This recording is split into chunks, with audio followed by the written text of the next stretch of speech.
ये ताकि बात करने वाले अल्लाह ताला के मसाइल की जहमत न हो।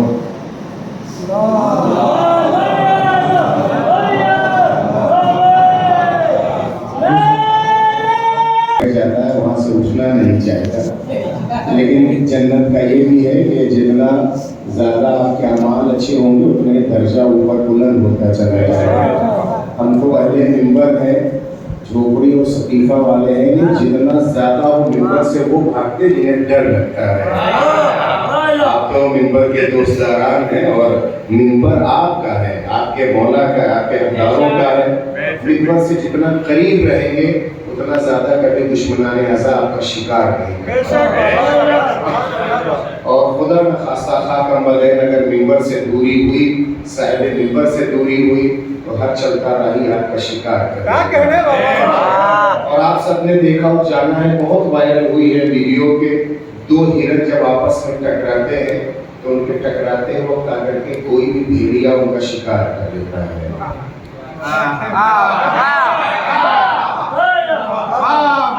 बहुत ख्याल रहे कि अगर आपस में टकराएंगे तो कोई भी आकर के आपका शिकार कर लेगा। एक साथ मिलकर रहे। नमाज जमात का फलसफा यही है कि शाने से शाना इतना मिला रहे कि बीच से शैतान गुजर न पाए। अपना ख्याल रखें, अपनी औलादों को इत्तेहाद और मिल करके इस जीने का सलीका सिखाएं। 72 थे नबीने हजारों के मुकाबिल, लेकिन हुसैन ने सजाया ऐसा था कि इस बार का उसे देख नहीं सकते। ये आंसुओं के कतरात जो आप पेश करते हैं, जुमला नजर करूंगा, आज कुछ आपसे गुफ्तगू करने का जी चाह रहा है। कतरात को कतरा एक समंदर का पानी का एक कतरा होता है। अगर वो कतरा रहता है और कहीं भी गिर जाए तो हल्की सी हवा उसे दूसरी तरफ बहा ले जाती है, रेत उसे पी लेती है, मिट्टी उसे खुश्क कर लेती है। लेकिन वही बारिश का कतरा, वही पानी का कतरा अगर समंदर से मिल जाता है तो समंदर को ये कहने का हक होता है नहीं, कतरा ये कहेगा कि मैं समंदर हो गया हूँ। अगर पानी का कतरा समंदर से मिल जाता है तो फिर कतरा कतरा नहीं रहता है, समंदर हो जाता है। लेकिन ये ख्याल रहे कि कतरा जो समंदर से मिला है, समंदर अपनी गहराई पे नाज न करे, समंदर अपनी गिराई पर और अपने बड़े होने पर नाज न करे। इसलिए कि अगर कतरों का इत्तेहाद अलग हो जाएगा तो समंदर सहरा हो जाएगा।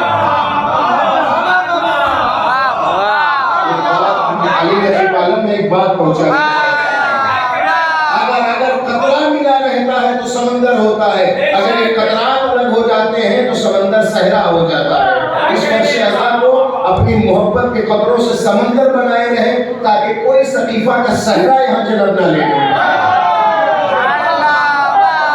अगर आप इसका ख्याल रखें कि कोई भी तूफान, कोई भी बला है जो एक दूसरे से गिरे मिली होती है, हल्के जब मिलते चले जाते हैं तब जंजीर बनती है। और अगर हल्का अलग हो जाए तो उसकी कोई अहमियत नहीं होती है।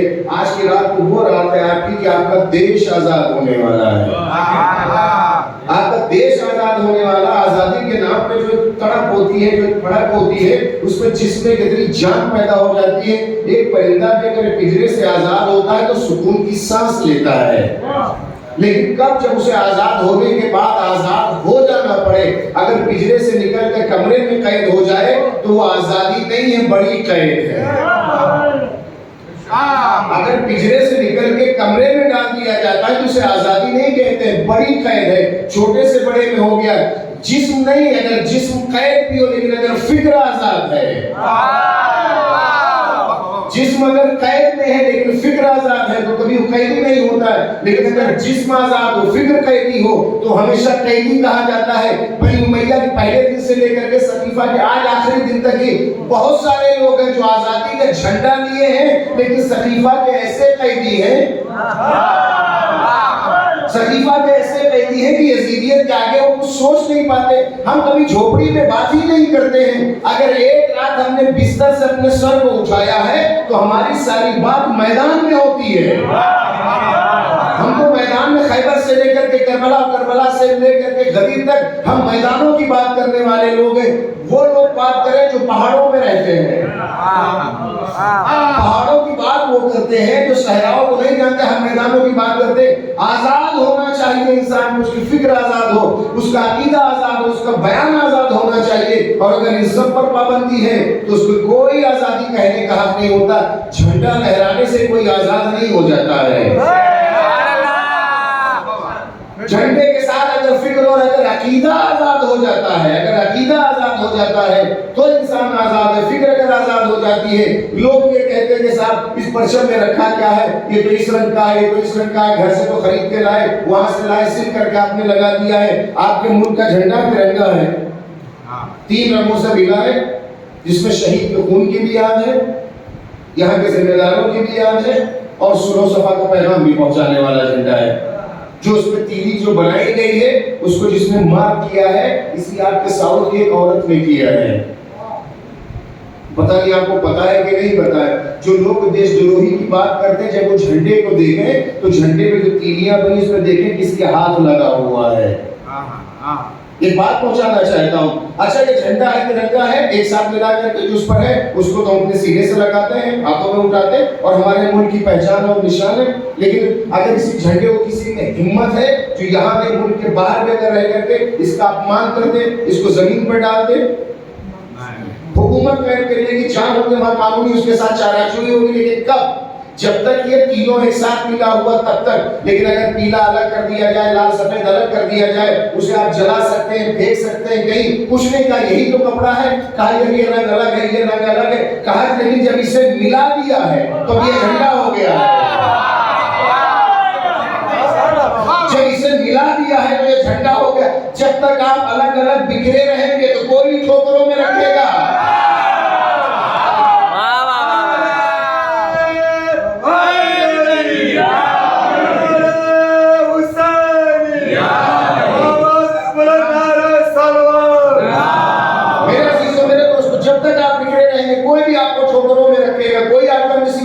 कोई घर में बैठ करके ये अकीदा पहचाओ, वो फैलाओ, वो करो, वो करो।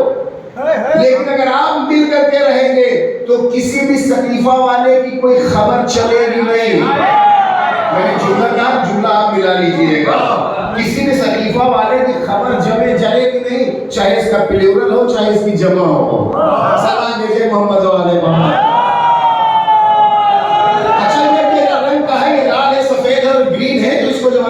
कुछ नहीं है, लेकिन जैसे इसको मिलाया और मिलाने के बाद एक मुल्क से एक देश से इसकी निस्बत दे दी गई है, तो जो यहाँ का जो सबसे बड़ा ओहदेदार सदर और प्राइम मिनिस्टर भी होता है, लेकिन उसके सामने जब वो झंडे और देश गेट की बात आती है तो उठ करके खड़ा हो जाता है। वो क्या क्या हमारे प्रधानमंत्री को, हमारे सीएम और पीएम को, प्राइम मिनिस्टर को एक कपड़े के सामने खड़े हो रहे हैं। कहा लाल और पीले और हरे कपड़ों के सामने नहीं खड़ा हो रहा हूँ, इसकी निस्बत हमारे देश के लिए दे दी गई है।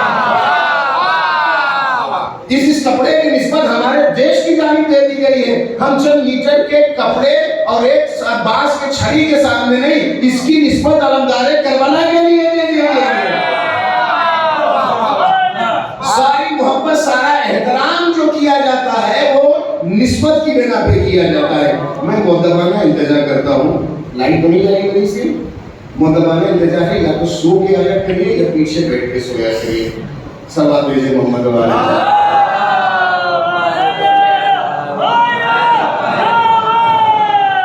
सब मजे की बात है, पलट के दूसरे देख रहे कि मैं नहीं सो रहा हूं, मैं देख रहा हूं ऐसे कौन कौन सो रहा है।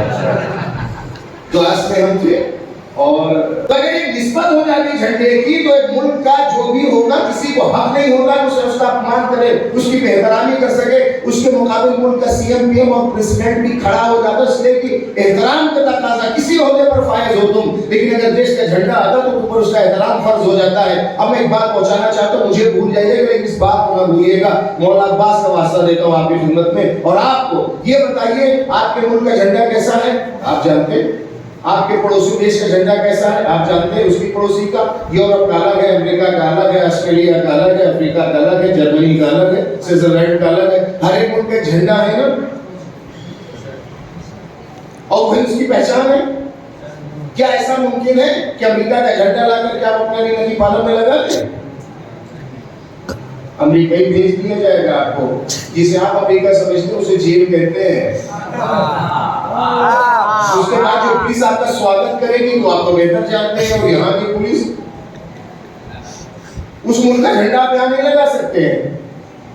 जितनी भी ज्यादा आपको हकीकत हो इराक से, सारे हमारे अइम्मा वहां हैं, लेकिन आप इराक का झंडा यहाँ नहीं लगा सकते हैं। हुकूमत आ जाएगी, किस लिए लगाया तुमने? ये हिंदुस्तान है, अली नगी पालम है और आगरा का एक इलाका है। या इराक का झंडा तुम्हारा हकीकत, तुम्हारा आस्था अपनी जगह है, लेकिन यहाँ हमारा मुल्क, हमारी सरजमीन है। बेशक बेशक। जितनी ज्यादा आपको हकीकत किसी भी मुल्क से हो, सऊदी अरबिया है, वो मक्का है, मदीना है, सब कुछ है वहाँ। वो तलवार हो चाहे खजूर वहीं लगे, खजूर यहाँ नहीं लगेगी, या नारियल काफी है लगने के लिए। समझ रहे हैं आप? कितने भी झंडे हो, झंडे ला करके किसी देश का कहीं नहीं लगा सकते हैं आप। 40 आने वाला है, करोड़ों का इज्तिमा होता है, हर 10 आदमी के बाद आप देखेंगे कहीं हिंदुस्तान का, कहीं पाकिस्तान का, कहीं यूरोप का, कहीं जर्मनी का। इसका मतलब ये कि हर मुल्क का चलता है वहां पर, वो सरजमीने इराक और करबला नहीं है, कायनात सिमट आई है।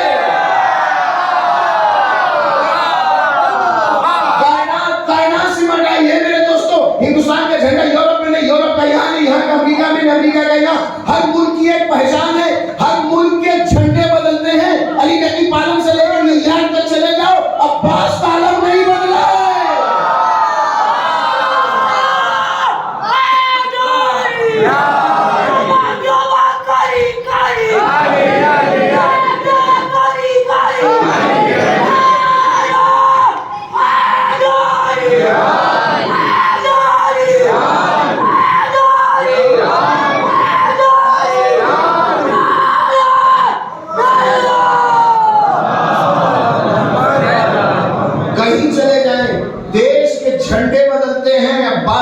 नहीं बदलता, झंडा उसकी महदूदियत है। इतने हजार रकबे में, इतने 100 किलोमीटर में, इतने हजार, जहां महदूद हो जाए वो मुल्क है, जो लामहदूद हो वहां हुसैन की जाए।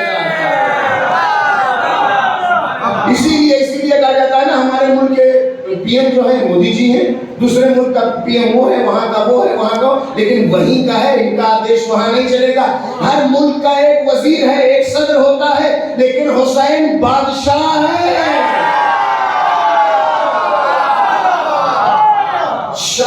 हुसैन, बादशाह हुसैन। छोटी छोटी रियासतें तो बन सकती हैं, बादशाह एक होता है। बादशाह की निशानी यह है कि झंडे बदलते रहते हैं, अलम नहीं बदलता है। और अल्लाह वो दिन लेकर के आए कि जब काबे पर अलम लहराया जाए, वारिस अलम आए। आजादी की बहुत बड़ी जरूरत है, आजादी होना चाहिए। और आजादी बयान के लिए इस्लाम ने कहा है, हमारा कुरान कहता है, हमारा दीन ये कहता है, न हम फिक्र पर पाबंदी लगाते हैं, न अकीदे पे पाबंदी लगाते हैं। इसलिए कि आप जानते हैं कि रेडियो वाले, ठेले वाले और हाथ वो लगाते हैं जिनको हाथ लगा के माल बेचने की जरूरत होती है। एक बात बताना चाहता हूँ, महल्ले में सब्जी वाले आते हैं और दीगर चीजें बेचने वाले, शहरों में आप देखते हैं वो हाथ लगाते हैं, बोलते हैं कि भाई ठीक है, जिसको लेना है वो ले लेते हैं। आप जानते हैं कि जितने छोटे छोटे माल होते हैं व्यापारी, वो बेचारे अपने रिश्ते हलाल की तलाश में किसी भी धर्म के हो, वो महल्लों में, इलाकों में जाते हैं, बोलते हैं, ऐलान करते, चीखते चिल्लाते, तब उससे लोग खरीदते। लेकिन इन्हीं सारे इलाकों में शोरूम भी खुलता है, जो पॉश एरिया होते हैं, अच्छे इलाके होते हैं। आज तक किसी शोरूम वाले को आपने हाथ लगाते देखा है? किसी शोरूम को चीखते हुए देखा है, ऐलान करते हुए देखा है? जो जिनके पास माल की कीमत कम होती है वो महल्ले महल्ले दौड़ के जाते हैं, और जिनके पास कीमत होती है वो सजा करके बैठ जाए। चीखे तो सकीफा कतीर क्यों? हमने 14 मासूमीन के वो केस लगा दिए। अगर खरीदने में दम है तो खरीद लो, और अगर खरीद नहीं सकते हो तो कम से कम देख करके गुजर जाओ। जो सिर्फ देख करके गुजर जाए, जो देख के गुजर जाए वो हुरमुला है, जो खरीद ले वो हुर है। जो सिर्फ देख के गुजर जाए, जान और ताकत ना हो, हुरमुला है। जो खरीद ले वो हुर है। मैंने लफ्ज इसलिए इस्तेमाल किया, हुर के माना आजाद है।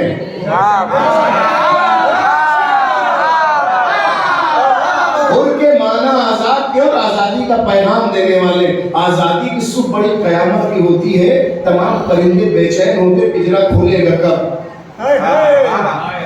लेकिन आजादी ऐसी हो जो बेलगाम न कर दे। बात पहुंचाना चाहता हूँ, आजादी ऐसी हो जो बेलगाम ना कर दे। बहुत सारे ऐसे दो पाए या चौपाए होते हैं और अगर कहीं कैद होते दौड़ते जाते हैं, दौड़ने में उन्हें ख्याल रहना चाहिए है कि आगे कहीं आग तो नहीं है, गड्ढा तो नहीं है, कुआं तो नहीं है। कैद से आजादी के बाद उन गड्ढे और कुएं को देखना होगा। इसी तरह से चाहे मुल्क की आजादी हो, चाहे फिक्र की आजादी, दौड़ में इतने आगे न निकल जाए कि ईद नहीं 10वां मनाया जाएगा।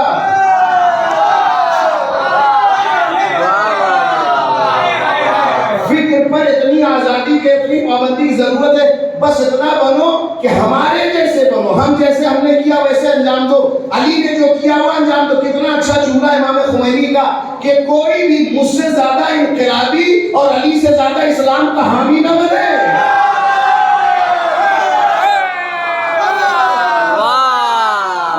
कोई भी मुझसे ज्यादा इनकलाबी और अली से ज्यादा इस्लाम का हामी न बने। दायरे में रहो, दायरे में रहो, दायरे में रहो। हुर की बात की है तो आज जी चाहता से गुफ्तगू करने का, सुनने के लिए तैयार है। हीरा जानते कहां पैदा होता है? हीरा,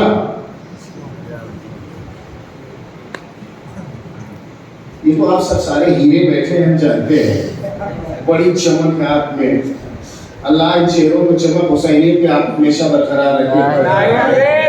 इसमें तो ज्यादा बोल चमक के वाकई अल्लाह सलामत रखे, सरकार हुज्जत का साया इस पर रहे, क्योंकि ये तो मंजिले करबला है ना। हीरा होता है कोयले की कान में। कोयले के कान में हीरा पाया जाता है, जहां होता है कोयले के कान जहां होती है। हीरा बनता कैसे? कोयला की जो जमीन में होता है, कोयले के कान जो होती है, उसका एक टेम्परेचर होता है।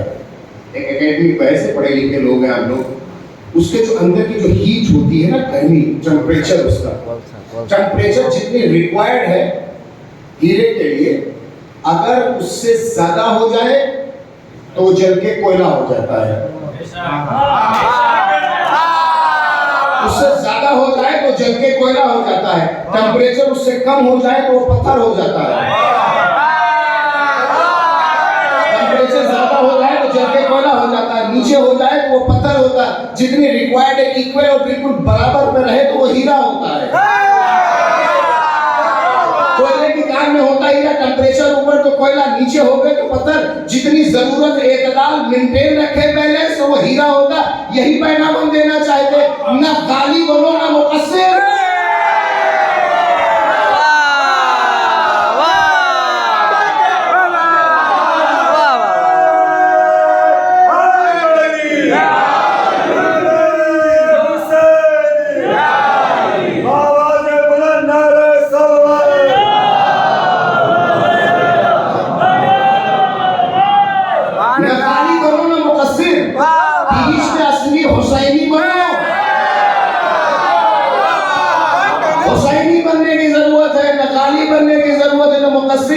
न चीखते चिल्लाते भिगो, न हंसे पीछ लिए कि गदीर गदीर न कोयला बनाता है, न पत्थर बीच पे रोकता है।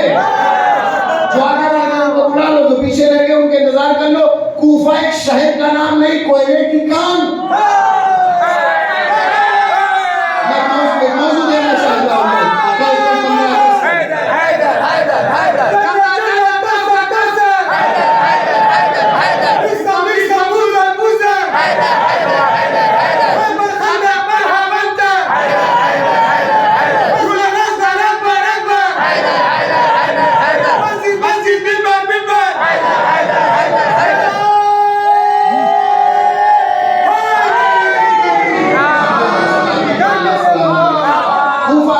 शहर का नाम नहीं है, कूफा एक कान है और उसमें जरूरत है ऐसे इतदाल की। अगर हद से बढ़े तो हुर्मुला, हद से बढ़े तो हुर्मुला, पीछे रह गए तो वह भी जो बीच पे आ जाए वो हुर है। इतदाल रखे, न इतना ज्यादा आगे बढ़ते चले जाए कि आजादारी तो हुसैन की जरूरत नहीं, बस नमाज, और न इतना इतदाल से हो जाए कि बस 2 बूंद आंसू बहाने की नमाज रोजे की जरूरत नहीं है। ये भी गुमराह है, वो भी गुमराह है। ये भी गुमराह है, वो भी गुमराह है। इसलिए कि नमाज इसलिए पढ़ करके सजदे शुक्र करते हैं अल्लाह का कि नमाज है, शुक्रिया अदा करते हैं हुसैन का। मैंने एक बात आपकी खिदमत में पेश करना चाहता हूँ, भाई में शायद इसमें कुछ लोग ज़ियारत पे जाने वाले हैं और कुछ लोग गए भी हैं।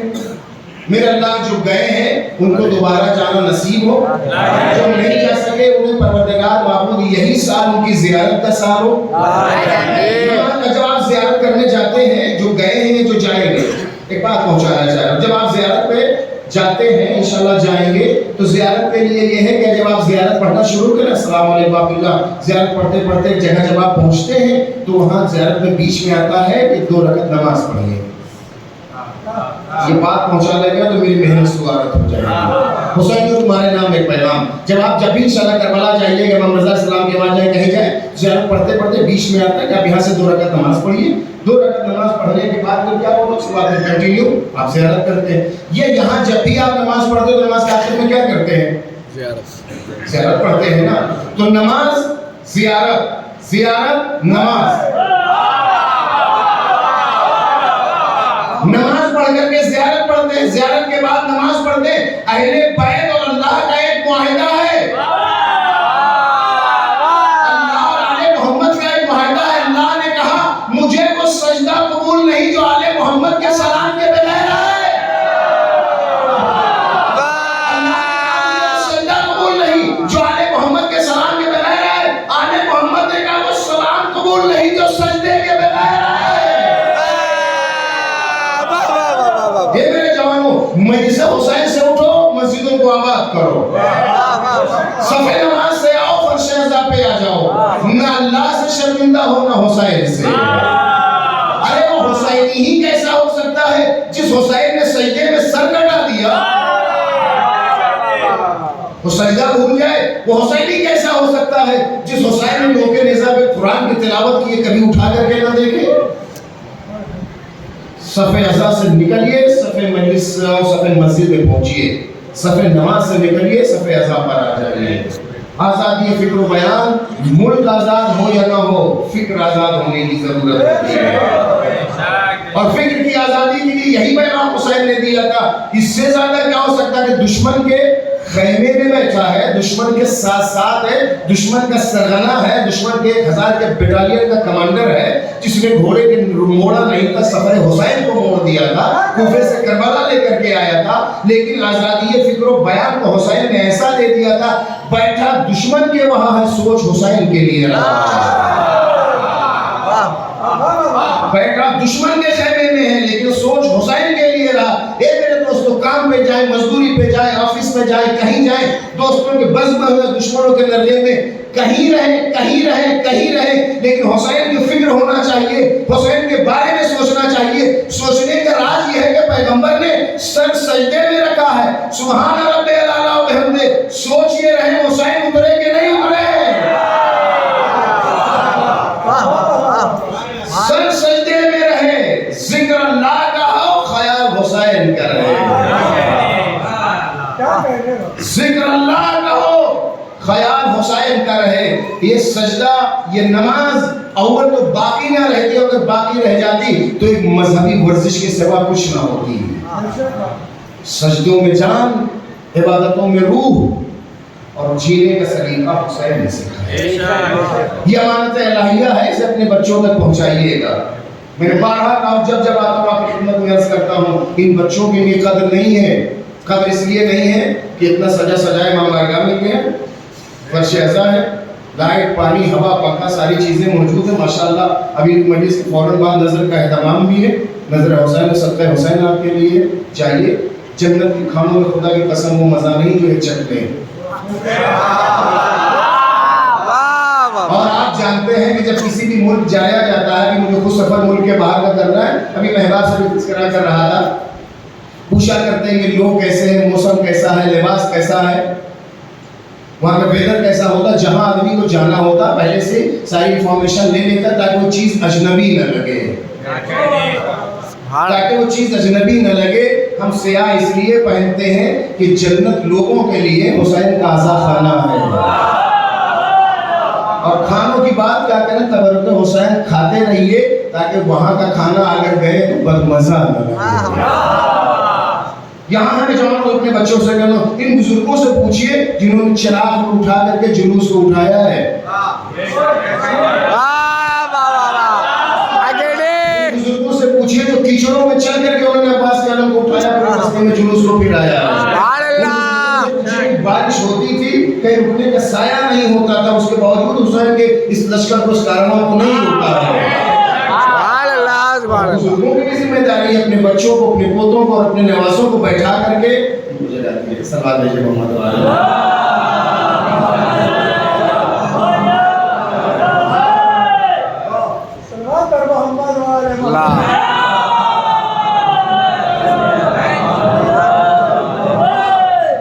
एक मर्दानी सलवार दे दे, लगेगा नहीं लड़के पाला में मर्द लोग बैठे हुए हैं।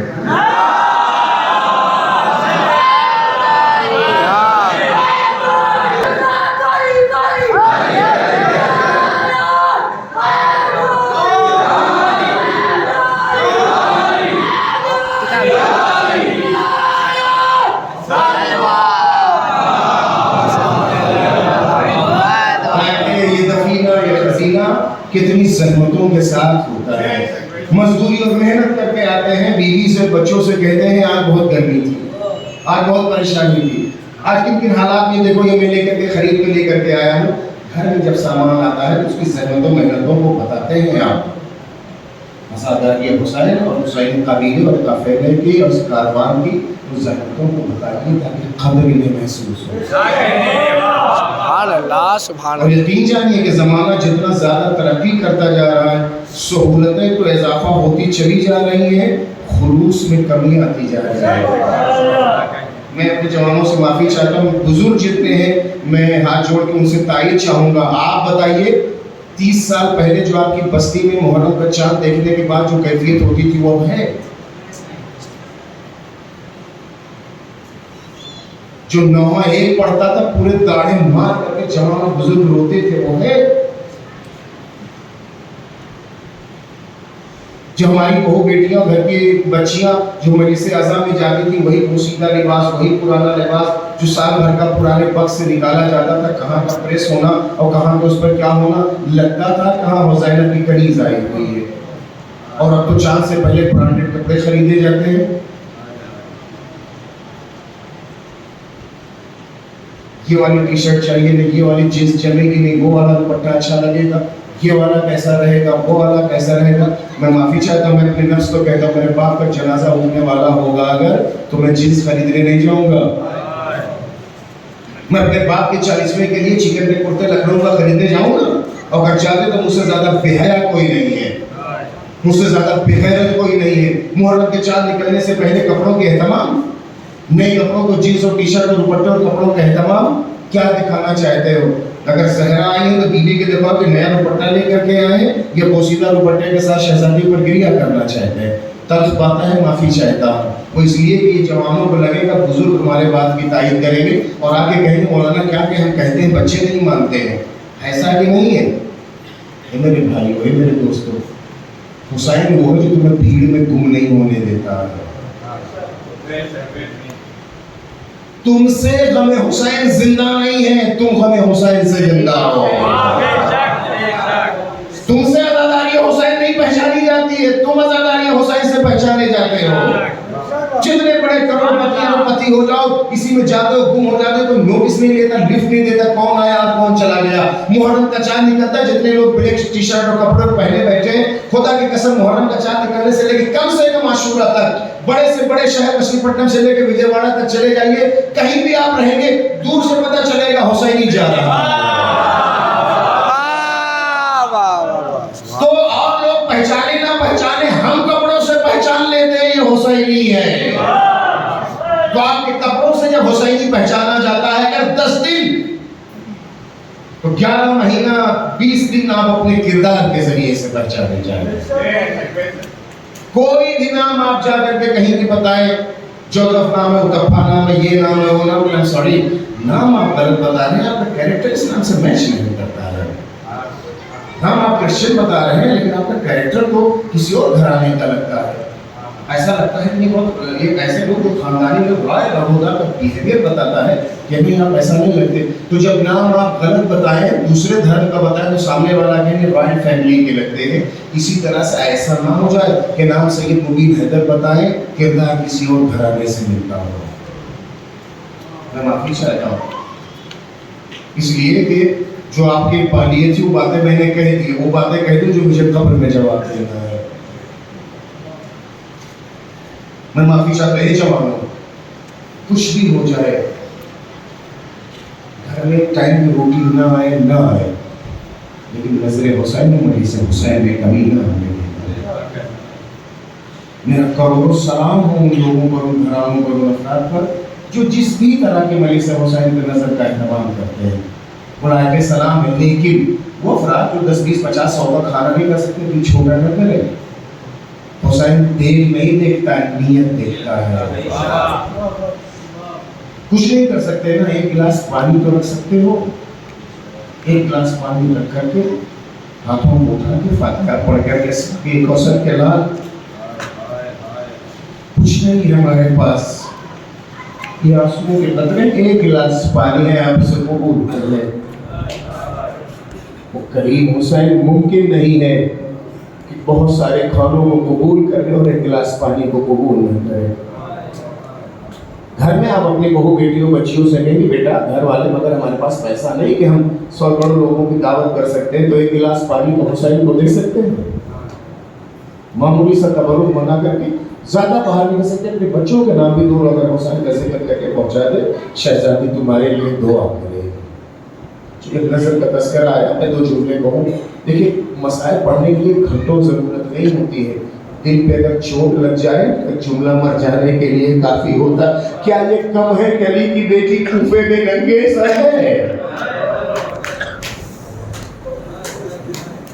जिस शहर में शहजादी बनकर के रही थी, बेमखनों चादर है, इतना सोच लो मर जाओगे। ये मेरे दोस्तों कभी बर्दाश्त करोगे तुम्हारी बीवी और तुम्हारी माँ का नाम कोई चौराहे पे ले ले? घर बर्दाश्त करेगी? अगर रोना ना आए तो सर झुका ले, सोचे जाकर के आंसू क्यों नहीं गिरे थे, क्या हो गया, ये आंखें क्यों रूठ गई कि मैं हुसैन फातिमा पे 2 आंसू के कतरे नहीं दे सक रहा हूं। काफिला गुजर रहा था, जब कूफे आया है तो कूफे के महल्ले की औरतों ने कहा कि लूटा हुआ काफिला आया है, चलो उसका तमाशा देखेंगे।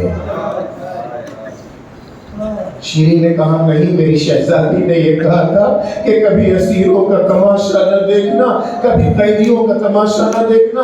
खवातीन इसरार करती, शीरी मना करती चली जाती। एक बार अच्छा बाजार नहीं जा सकते, चलो बाला खाना, और छत से जाकर के देखते, तारीख में लिखती है कि शीरी दीगर औरतों के साथ बाला खाने पे थी। एक बार नकारा तब बजाने वाले लोग वहां से गुजरे और आगे आगे देखा कि नेज़ों पे कुछ सजे हुए सर है, उनमें तने गर्द बैठ गई है कि चेहरे पहचाने नहीं जा रहे। उसके बाद शीरी कहती कि मैंने देखा कि एक जवान है जो रुकू की हालत में चल रहा है, जिसके सर के बाल सफेद हो गए हैं और जो बेड़ियां पैर में डाली है, बेड़ियों का गोश्त कट के गिर गया है। मेरे दोस्तों जानते हो कौन है? 25 साल का सैयद सज्जाद, सर के बाल सफेद हो गए। शीरी कहते बेड़ियों का गोश्त बेड़ियों से कट करके गिर गया था।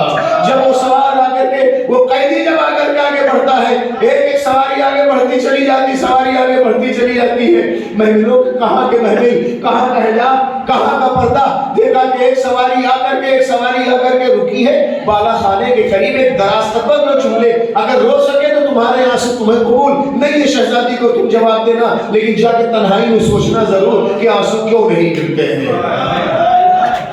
जैसे वो सवारी आके करीब रुकी, शीरी कहती है एक दरास्कत बीवी बैठी थी, उनके आगोश में चंद बरस की बच्ची बैठी हुई थी। बच्ची कभी देखती है, कभी सर को झुका लेती है। तो एक बार पूछा मेरे लाल क्या कहना चाहते? मैंने फूफी अम्मा कुछ नहीं कहा। मेरे लाल कुछ कहना चाहती हो? फूफी अम्मा प्यास हमारी जान लिए ले रही है, इजाजत है मैं सवाल आप कर लूं? शहजादी ने कहा मेरे लाल अगर तुम्हारे बाप ने तहे खंजर सवाल आप न किया होता, तुम्हें इजाजत न देती। इतना जुमला सुनना था, का बीबी अगर हो सके तो एक पूजा आप दे दे। शीरी ने इतना सुना, दौड़ी हुई गई, नीचे आई, एक पूजा आप बोली लिया, ऊपर ले जाकर के बच्ची को दिया। बच्ची ने जैसे हाथ में लिया, कहा बीबी पानी जब पी लीजिएगा तो हमारे लिए 2 दुआ कर दीजिएगा। बीबी जब पानी को पी लीजिएगा तो हमारे लिए दुआ करें। एक बार शहजादी ने कहा, ए सकीना पानी ना पीना मेरे लाल, पहले इसके लिए दुआएं कर दो। पहली क्या दुआ है? पहली दुआ है बीबी ये दुआ कर दीजिए, जैसे आप यतीम हुई है मेरी बच्ची यतीम ना हो। एक बार सकीना ने कुचले हुए कुर्ते के दामन को उठाया, एक अल्लाह तुझे सकीना के जले दामन का वास्ता, जैसे सकीना यतीम हुई है।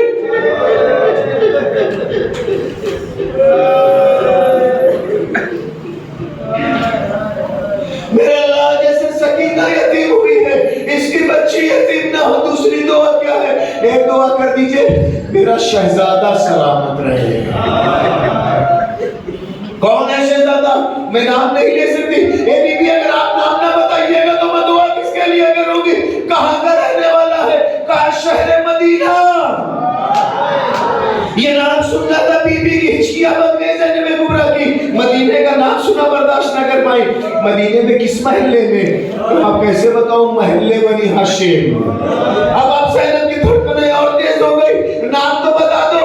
अरे क्या करूं, शहजादे का नाम लेते मेरी ज़बान जल जाती। बता दो ताकि दुआ में आसानी हो जाए। ए बीबी मेरे शहजादे का नाम हुसैन है। इतना शुक्ला था चेहरे से बाल को हटाया।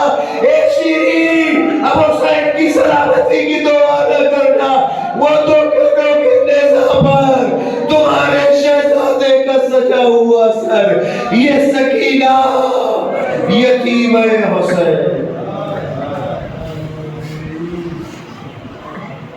मातम हुसैन।